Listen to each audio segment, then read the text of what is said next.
His first convert, Maung Nao, baptized 6 years after he came.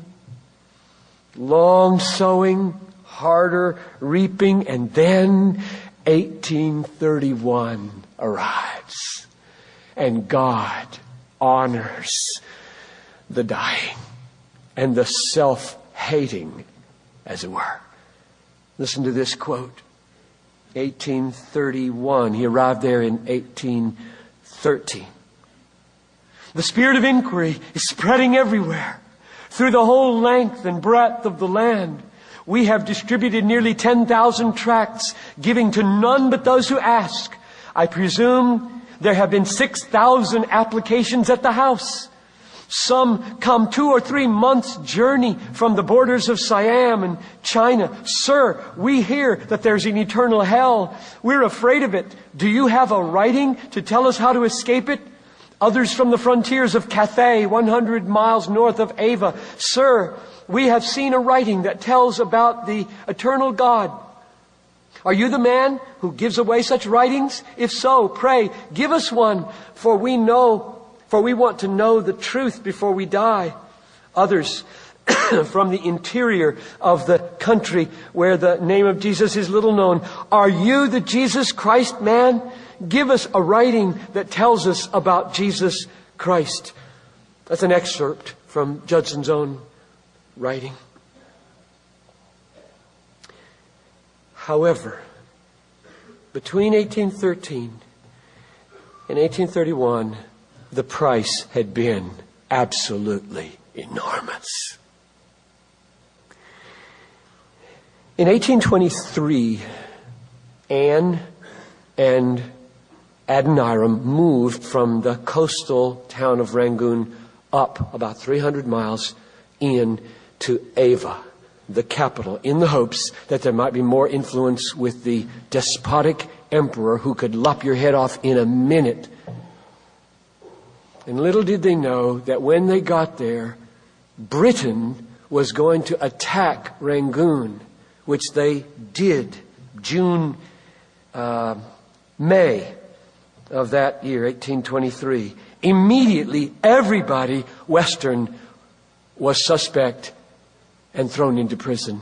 And Judson was put in prison, dragged away from his home and his crying wife, who was pregnant at the time. He was bound in his feet, and every night a bamboo pole was put through the binding on his feet, and all the other prisoners lifted up above the ground so that only his shoulders and his head was on the ground. And every night he was hung that way. She was almost at wit's end with fear and not knowing how to help.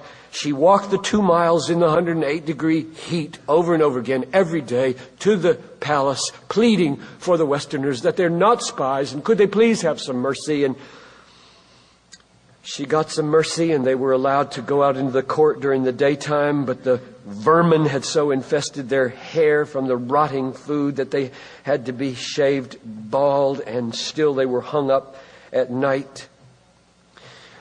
Some months later, almost a year, they were suddenly whisked away to another village prison, gaunt, hollow eyes, dressed in rags, crippled from the torture.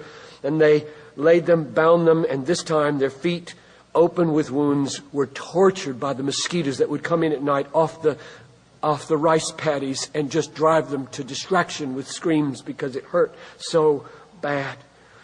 She went with the baby who had been born by this time, following him, because without somebody to help, nobody would take care of you in prison, providing food while she's trying to nurse this baby. She became as gaunt and thin as Adoniram. Her milk dried up. He pleaded with mercy to the jailer, and the jailer let him at night go out, if his wife would stay there, and take the baby to women, begging them to nurse the baby so that the baby would live, as he walked through the village. And then suddenly, 17 months into the imprisonment, he is released because they need him as a translator to broker the negotiations with Britain.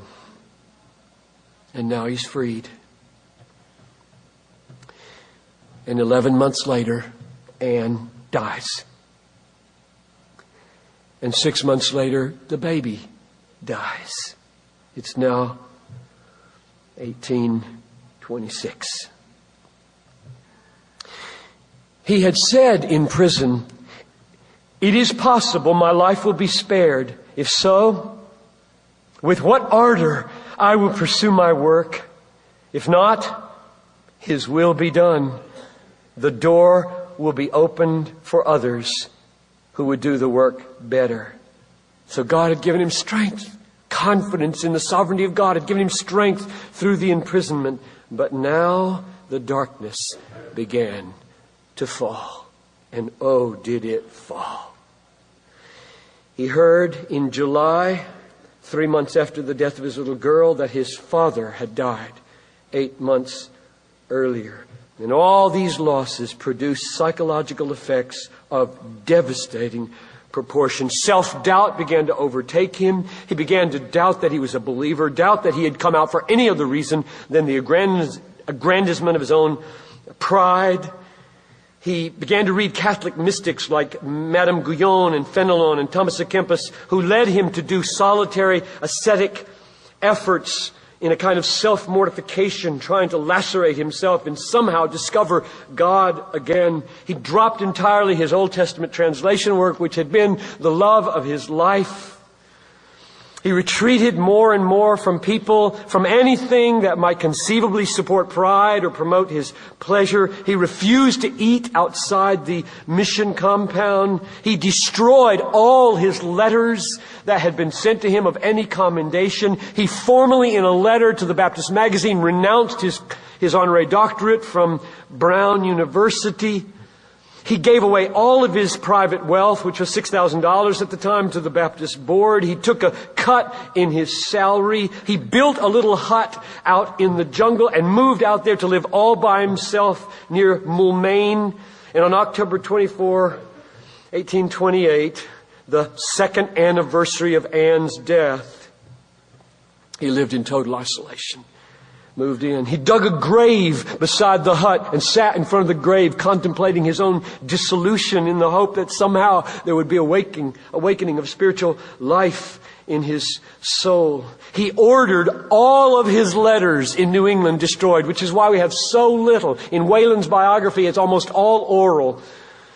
And he kept a legal document sent by his sister, refusing to sign it until she provided legal evidence that all of his letters had been destroyed, which they were. It was a time of absolute spiritual desolation. He said in a letter, "God is to me a great unknown. I believe in Him and I find Him not." And then his brother Elnathan died. May 8th, 1829 now. His brother was 35 years old. And ironically, that proved the turning point. Because when he left Elnathan, he could remember with that little boy, this teenage boy, walking with him toward the boat, pleading with his brother to believe in Jesus. And he wouldn't do it. And so he left behind an unbelieving brother, and the letter that brought the news of his death told him he died believing. And it totally changed his attitude. And God used the death of his brother in the faith to say, all right, I will move forward. It's now 1831. You think that's an accident? That's design. The outpouring of 1831 corresponds with the end of the darkness, the end of the loss, endured in faith. Unless a grain of wheat falls into the ground and dies, lets its children die, lets its wife die, lets its feet be hung in the sky, it remains alone. But if it dies, they will come from China to say, are you the Jesus Christ man? Are you the one who can tell us how to escape hell? Speak to us. Give us some writing.